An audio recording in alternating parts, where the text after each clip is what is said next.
Alafia, Grand Rising, my kings and queens. This is the day the Lord has made. Let us rejoice and be glad in it. So today, I didn't make it out to Haines Point, but I figured that I still needed to take my time for myself and just kind of get into myself and take that time for my own personal solitude. So I decided to take a walk around my neighborhood. And although there probably aren't any willow trees out here, there are a lot of beautiful trees, beautiful gardens. And you guys are probably wondering, what the heck is that behind your ear, Lisa? Well, as I was walking today, I stumbled across a lavender plant in one of my neighbors' garden. It wasn't in their yard because that would have been trespassing. It was just outside of their gate. So I said, ooh, lavender.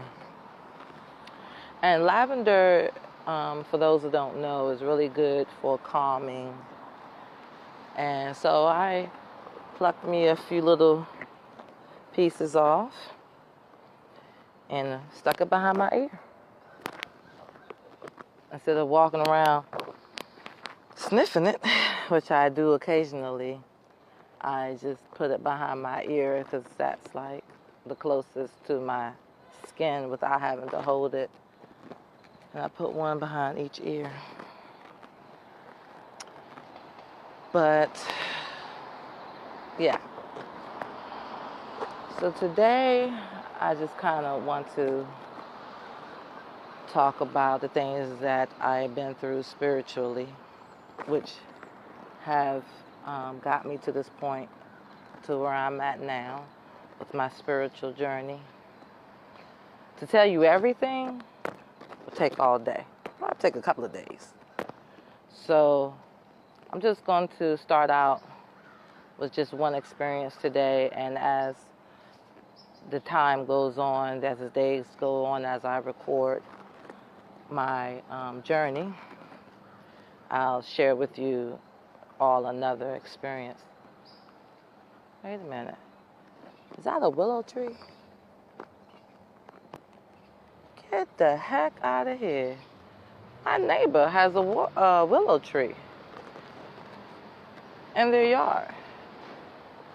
It's not a big willow tree, but that, my friends, is indeed a white willow tree. Wow. I didn't expect to see one out here today. Hello, my sister. Alafia.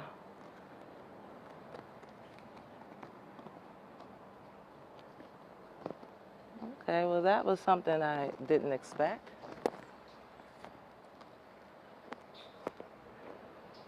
I think that they would mind if they came outside and saw me meditating and doing my yoga underneath their tree. So I'll just stick with my sisters at Haines Point. But it's nice to know that I can come here and just kind of stare at it whenever I feel like I need to get into my mode. But the experience I want to share with you guys today is one of my first experiences with the spirits. And before I tell you guys the story, I'm going to tell you what I always say. Believe it or not, doesn't matter to me. But I also know that a lot of you all have had experiences that you can speak on and know that I'm not just bull jiving y'all.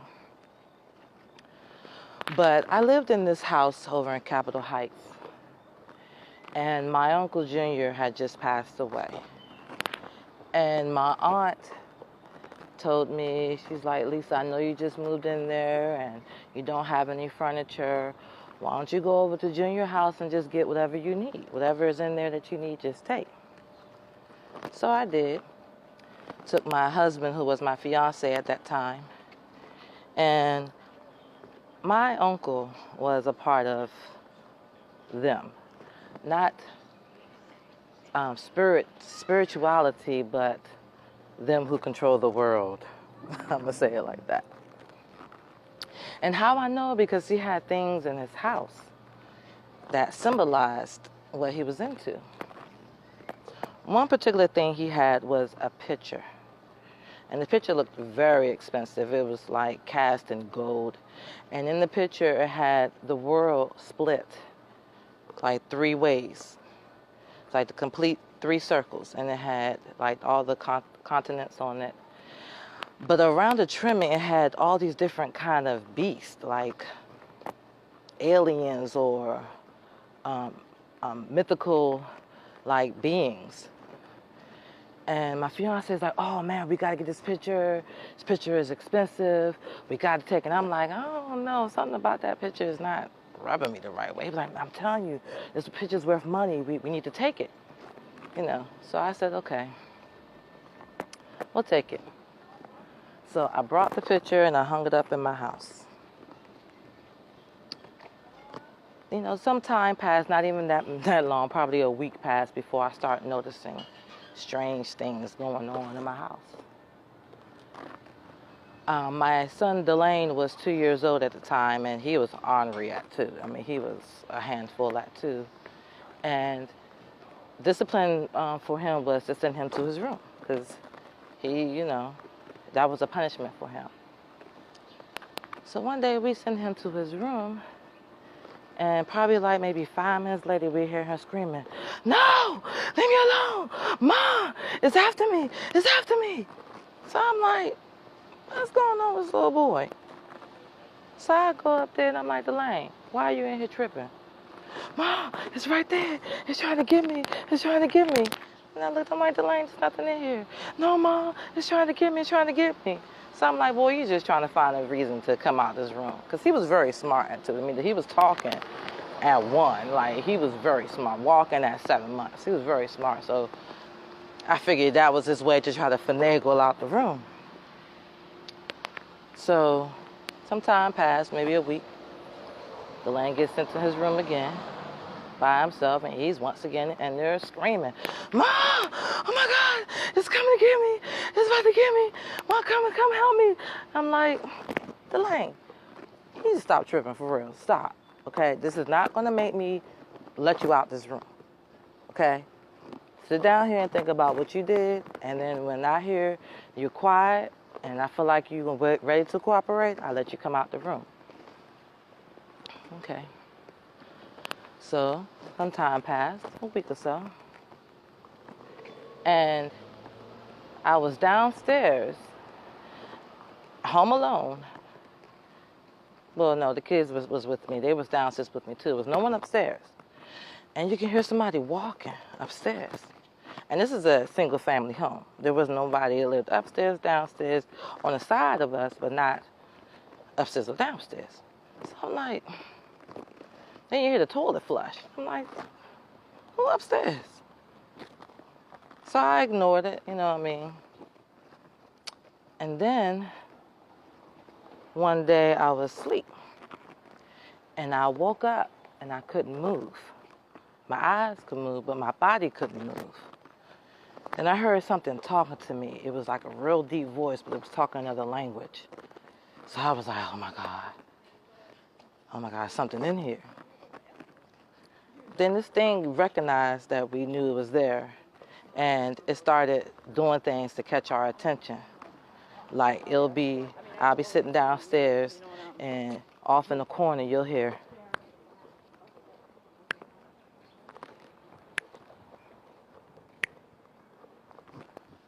One day Michael, my brother Michael, was over at my house one day, and it was doing that. And I'm like, Michael, you hear that? He's like, yeah, what is that?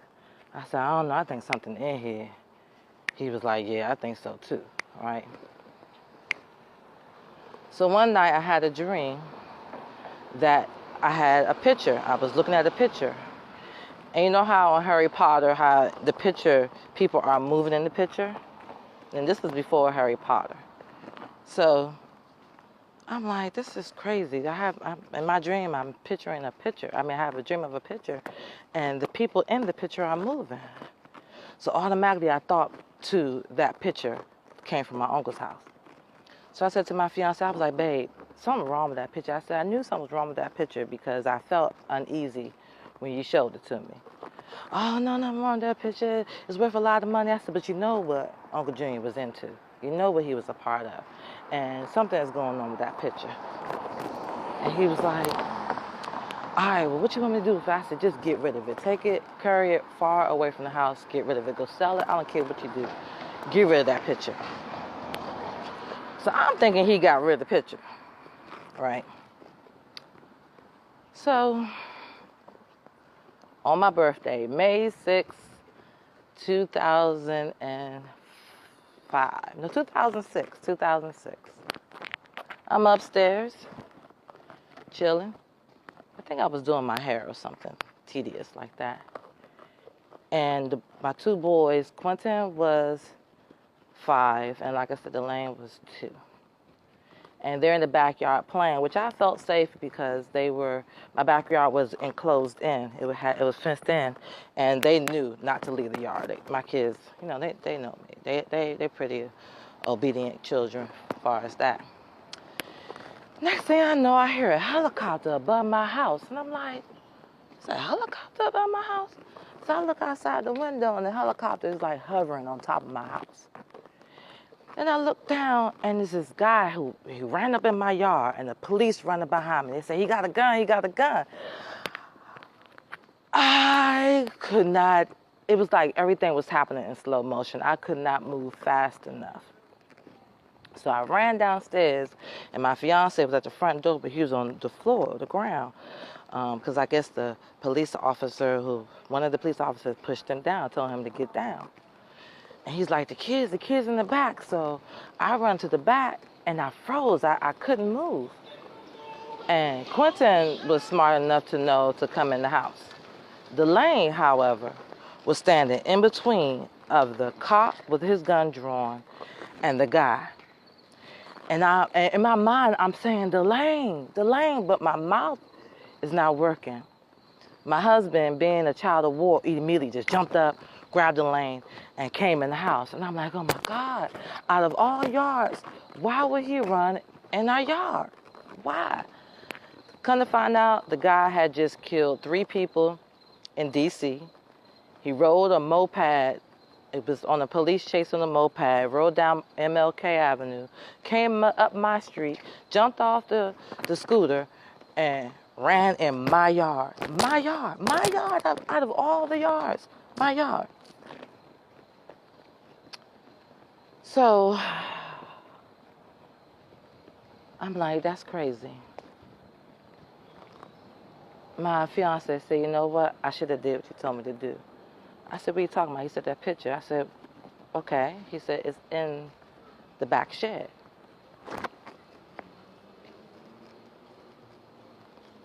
It's in the shed? He said, yeah. He said, and I think you were right. You think? You think I was right? Thank goodness, alhamdulillah, thank goodness that nothing happened to the boys, because that was a very dangerous situation. I said, if you don't go get that picture and fully destroy that picture, don't even give it to no one. Don't even throw it in the trash. Burn that picture. Because I don't want anybody else to go through what we went through. And needless to say, he got rid of that picture.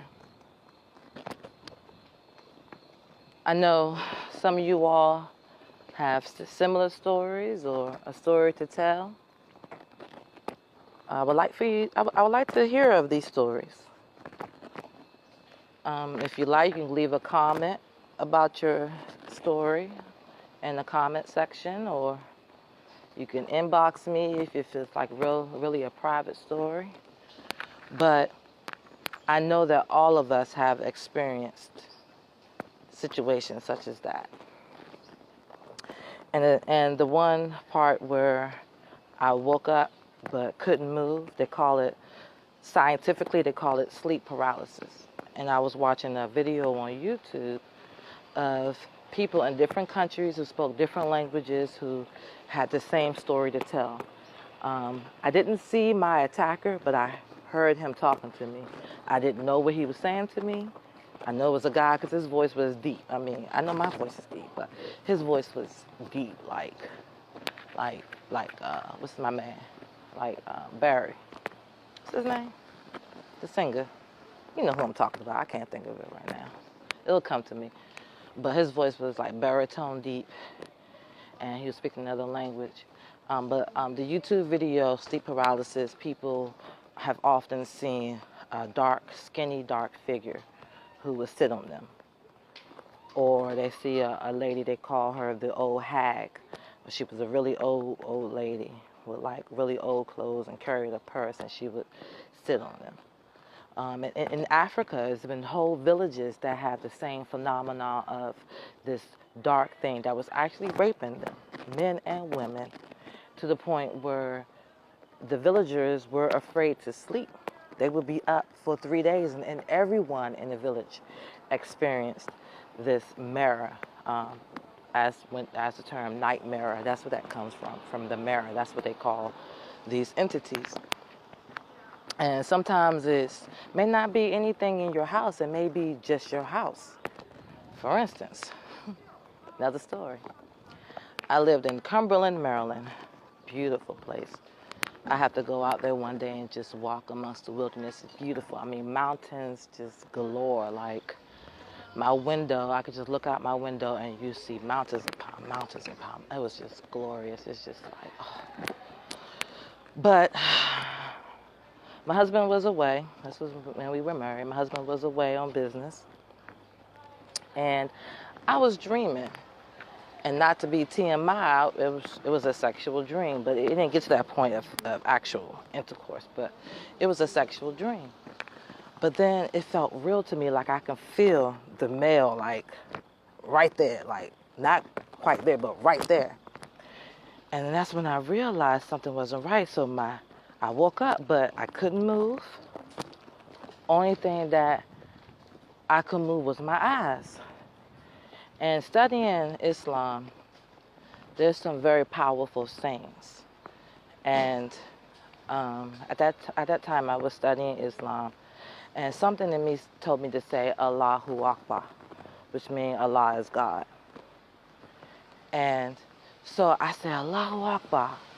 Then I can feel my spirit, I had an OBE, an out-of-body experience. My spirit jumped up, and I punched it, gave it a right hook, bow. And when I punched it, I could see like the invisible face, like go like that.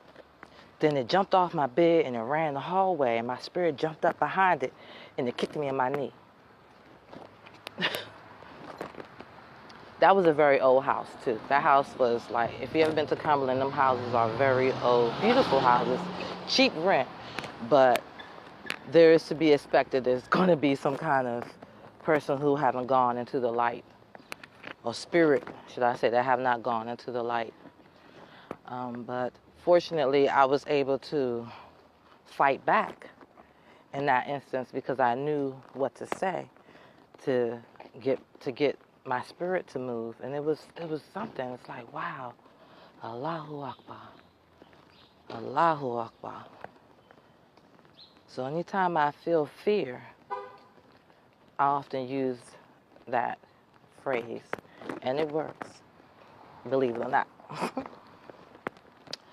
But yeah, so those are the two experiences that I wanted to share with you all today, of things that in my life that was spiritual encounters of the dark.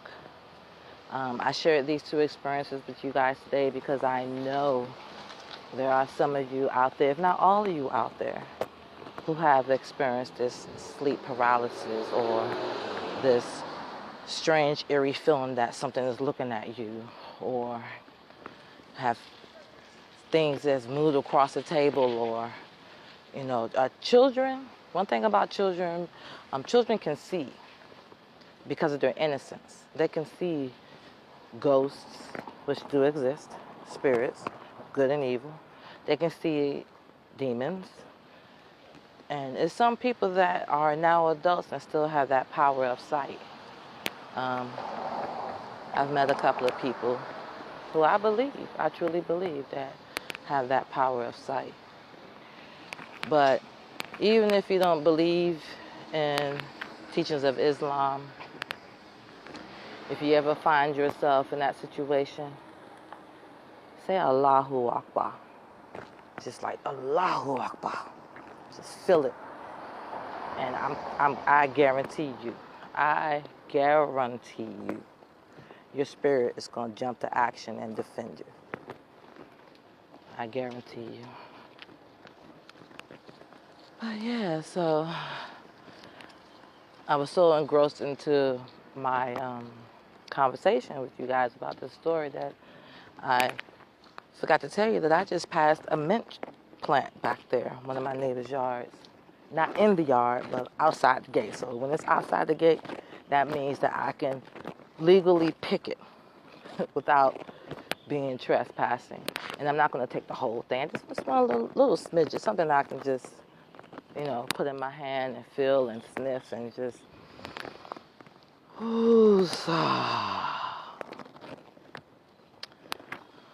But I like to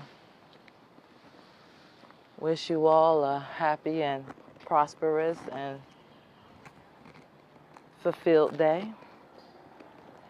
And I'll check you guys out next time. Later. If you liked today's video, please subscribe and hit the like button. Ashe!